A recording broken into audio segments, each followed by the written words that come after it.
गीत को कोरावंशियों लोगों ने गाया है और लिखा है। और यहाँ पर हम पहले पद में पढ़ते हैं कि परमेश्वर हमारा शरण स्थान और बल है। यदि हम इस भजन को देखें तो ये भजन जो है 3 भागों में बांटा गया है। पहले और दूसरे और तीसरे भाग में हम देखते हैं कि ये जो लोग हैं परमेश्वर पर संपूर्ण रीति से भरोसा करते हैं। इन वचनों के पढ़ने से हमें ऐसा मालूम पड़ता है। और उसके बाद हम देखते हैं 4 से लेकर 7 पद में, वहां पर देखते हैं कि परमेश्वर के स्थान में, यानी परमेश्वर जहां उपस्थित होता है वहां पर परमेश्वर की सुरक्षा परमेश्वर के लोगों के ऊपर होती है। साथ ही साथ हम 8 से लेकर 11 तक देखते हैं, वहां पर परमेश्वर कितना अद्भुत परमेश्वर है और वो कहता है कि मैं ही परमेश्वर हूँ। हर एक बातों में परमेश्वर महान है। इस प्रकार से हम 3 भागों में इस जो है भजन संहिता को देखते हैं। लेकिन कुछ बातों को हम यहाँ पर देखेंगे कि परमेश्वर जो है हमसे क्या कहना चाहते हैं। सबसे पहले पद में हम देखते हैं परमेश्वर हमारा शरण स्थान और बल है। यहाँ पर ये जो लोग हैं परमेश्वर पर संपूर्ण रीति से भरोसा करते हैं और वे कहते हैं कि परमेश्वर ही है जो हमारा यानी मेरा जो है वो बल है।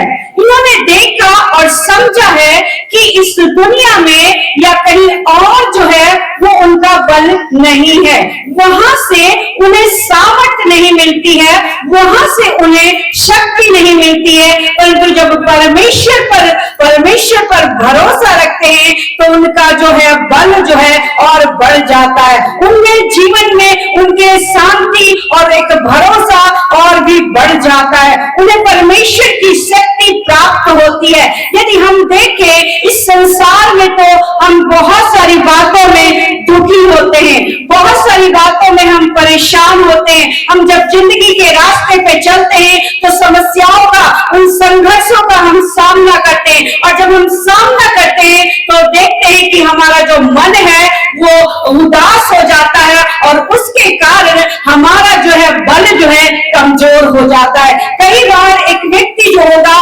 बहुत ही शारीरिक रूप से भला चंगा दिखता है और बहुत ही मोटा ताजा दिखेगा, परंतु जब उसकी आत्मा दुखित होती है और उसके कारण उसके शरीर में ऐसा प्रतीत होगा कि वो जो है उसको बल नहीं है। लेकिन हम यहाँ पर देखते हैं इनका जो विश्वास है वो परमेश्वर की शरण में है और जब वे परमेश्वर की शरण में बैठते हैं तब वो महसूस करते हैं और कहते हैं कि हमारा परमेश्वर में हमें रहना हमें बल देता है, हमें सामर्थ्य देता है। इसी प्रकार से परमेश्वर की जब हम उपस्थिति में जाते हैं तो हम बल को प्राप्त करते हैं।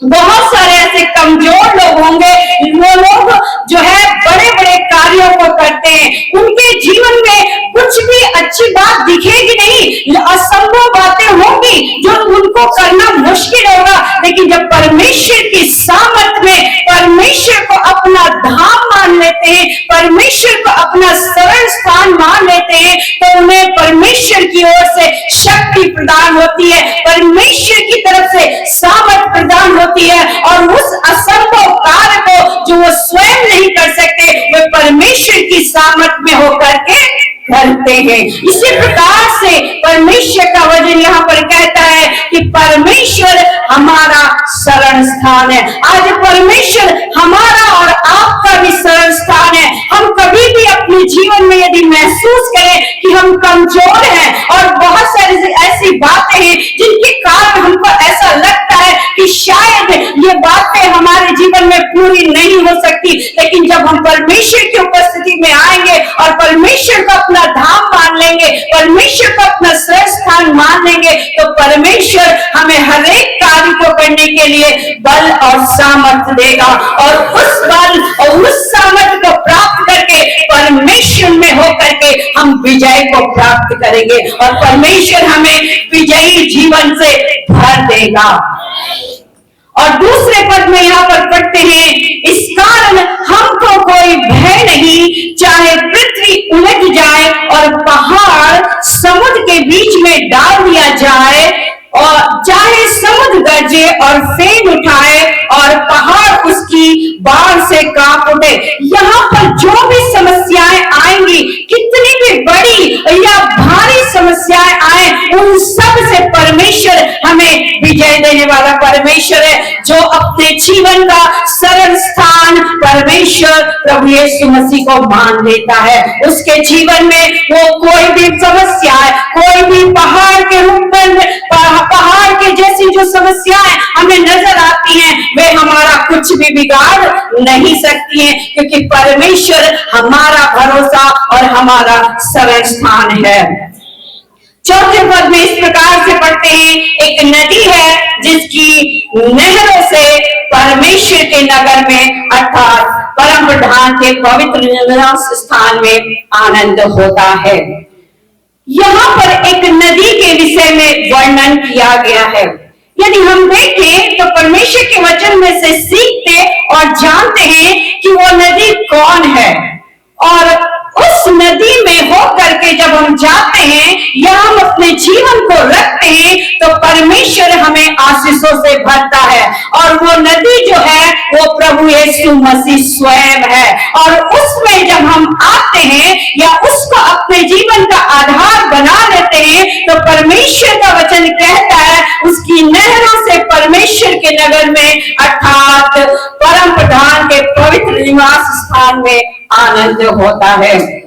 हमारे जीवनों में आनंद जाता रहता है। जब हम दुनिया में रहते हैं, परेशानियों में घिरे रहते हैं, हमारा आनंद, हमारी खुशी, हमारी इच्छाएं जो है वे जाती रहती। लेकिन जब हम परमेश्वर को अपना धाम मान लेते हैं, तो परमेश्वर का वचन कहता है वहां आनंद ही आनंद होता है। और उस पवित्र स्थान को हम ये कह सकते हैं कि परमेश्वर जहां विराजमान होता है, या परमेश्वर की उपस्थिति यानी पवित्र आत्मा की उपस्थिति या परमेश्वर का वचन स्वयं जिस स्थान में रहता है, वहां पर आनंद और परमेश्वर की महिमा होती है। यदि परमेश्वर की आशीषों को हमारे जीवन में प्राप्त करना है, तो परमेश्वर के पवित्र स्थान में जाना है। जिस प्रकार से हम और आप आज कलीसिया में स्थिर हैं, या हम और आज कलीसिया में बैठे हैं, इस स्थान में परमेश्वर की उपस्थिति है, और इस स्थान में परमेश्वर का आत्मा है जो हमें आशीषों से भरता है। कई बार हम दुनिया की तरफ जाते हैं, संडे के दिन, आराधना के दिन हम चर्च में आने की जरूरत नहीं समझते। हम दुनिया की बातों को ज्यादा महत्व देते हैं, और जब दुनिया की बातों को महत्व देते हैं तो हमारे जीवन का आनंद जाता रहता है। लेकिन परमेश्वर का वचन कहता है पवित्र स्थान में आनंद होता है। हम सब जो है उन तमाम परेशानियों से जो संसार में है, यदि हमें बचना है तो परमेश्वर के पवित्र स्थान में आना अति आवश्यक है। आप लोग बहुत अच्छे हैं, मुझे अच्छा लगता है, बहुत खुशी होती है कि आप सब लोग परमेश्वर को पहला स्थान देते हैं। लेकिन हर वक्त परमेश्वर को अपने जीवन में प्रथम स्थान और देते देते बढ़ते जाना है। यदि हमें आशीषों में बढ़ना है, हमें भलाइयों में बढ़ना है, परमेश्वर की आत्मिकता में बढ़ना है, तो हमारा जो स्तर है वो बढ़ता जाए, ताकि परमेश्वर और अधिक हमारे जीवन से महिमा पाने पाए। 5 पद में इस प्रकार से पढ़ते हैं, परमेश्वर उस नगर के बीच में है, वह कभी चलने का नहीं, तो फटते ही परमेश्वर उसकी सहायता करेगा।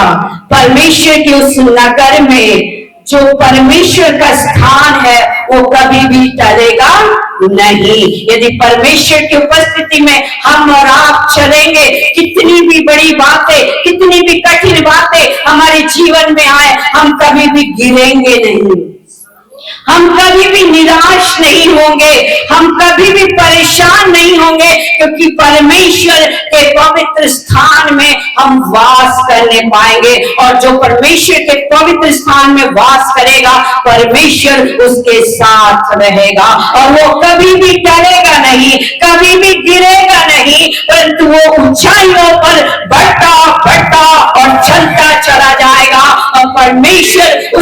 अगुवाई करेगा उन तमाम बातों में जो असंभव बातें हैं। एक पद को पढ़ करके मैं समाप्त करूंगी। 7 और 11 में एक ही बात लिखी हुई है और वो इस प्रकार से है, सेनाओं का यहोवा हमारे संग है, याकूब का परमेश्वर हमारा ऊंचा गढ़ है। जो परमेश्वर को अपना सरल स्थान, अपना धाम, परमेश्वर को मान लेता है, उसे किसी भी बात की घटी या समस्याएं नहीं होती हैं। वो उस व्यक्ति के समान में कहने पाता है कि सेनाओं का यहोवा हमारे संग है, याकूब का परमेश्वर हमारा ऊंचा गढ़ है। और हम भी आज कहने पाएंगे कि परमेश्वर हमारे और आपके साथ है। परमेश्वर इन वचनों के द्वारा हम सबों को आशीष दे।